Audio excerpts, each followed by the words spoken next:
Hello guys. Yan, mag-assemble tayo ng transmission ng loader. Ayan, lagyan mo tayo ng langis. Tapos malagay tayo ng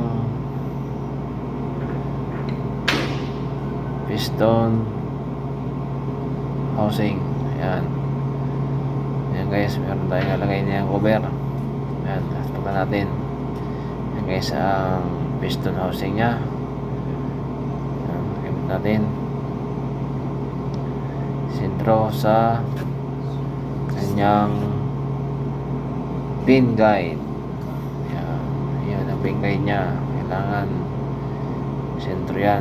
Tanggalin mo natin yan kasi nga hirap ikabit yan. Meron mag-isa trabaho.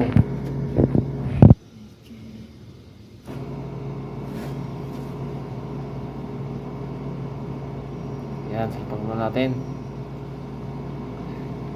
Ayan, hagilan natin yung spring para masintro sa kanyang guide. Ayan guys. Ayan, tanggalin ulit natin yan kasi nga di